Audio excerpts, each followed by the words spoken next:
Nowadays, like I said before I was 26 years old, when I started playing professional basketball, I was playing just for kind of like the fame and the money.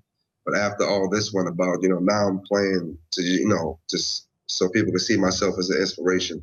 But physically, it has changed me a lot. My body has changed, but the most important thing is mentally and emotionally, it has changed me. I'm in a whole other place right now.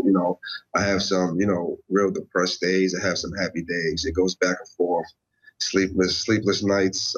When I first got back to America, I was seeking therapy and I was diagnosed with PTSD, and it was a very sad thing. It's very sad for me to tell you this right now, but I was heavily medicated, and the medications were making me worse, and it was just affecting the way I thought, affecting the way I felt, affecting the way I talked to my family, and it was just really depressing. But, it's a blessing that I'm here to tell you my story right now, and I'm really grateful to be alive to tell it. You spent 2 weeks essentially in that apartment, a bird in a gilded cage, as it were, a gold leaf all around you, but no food and running out of water. At any point, did you think that your life was at risk? There were many nights that, I laid down, and I was laying on the floor at the time because the bed by my window was by a window where a bullet would have came through, something would have happened. But there were many nights that I stayed up throughout the day, and I said, if I were to close my eyes tonight, I don't know if I'm going to wake up tomorrow. So physically, I was drained, and then the mental aspect of it came into existence.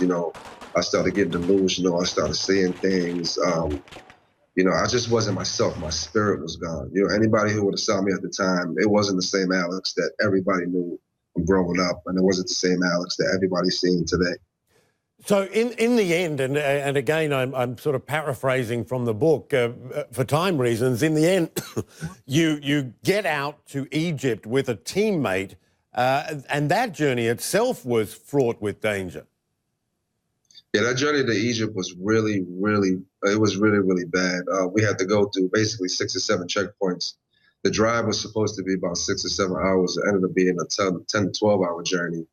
And the first checkpoint, we got stopped by some rebels and, basically pulled out of a car, kicked to our knees, AK-47s behind our heads. At that point, I thought, I lost, sometimes I lost all faith in God. And that was one of the times that I did lose faith in God. And it's hard for me to say this as a Christian man.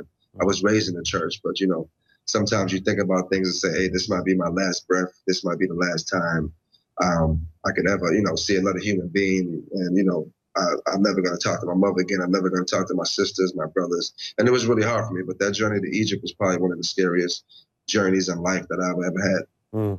When you look back on it all, and you did get out to Egypt and ended up playing in Egypt and helping a team in Alexandria win the championship, I mean, that must have felt bizarre. It was bizarre. When I got to Egypt, my intentions were not even to play. My coach that I met in Egypt that coached me in Libya, he was Egyptian, so he wanted me to come to Alexandria just to get my mind right, my body, because he knew that if I would have went home, that, I wouldn't have been myself, something would have happened. He didn't want my family to see me like that. But long story short, I ended up playing. He convinced me because, basically basketball was one of the things that made me happy. So he figured out that if I could still play, I could be happy. I could try to get normal again. And I was on a team who, it was a long shot. We were underdogs. But, we ended up winning the championship. And, the day that we did win the championship, it was also some sad news. My father was in the hospital in a diabetic coma. So it was kind of bittersweet. Like, we won. I was happy we did win, but I had other business back in America to tend to. So I never really got to enjoy it, but I'm still happy we did win. It's a fascinating story, a fascinating book too. Alex Awumi, the author of Gaddafi's Point Guard, the incredible story of a professional basketball player trapped in Libya's civil war, speaking to us a little earlier. I'm waiting for the movie of that. It's got all the ingredients, doesn't it?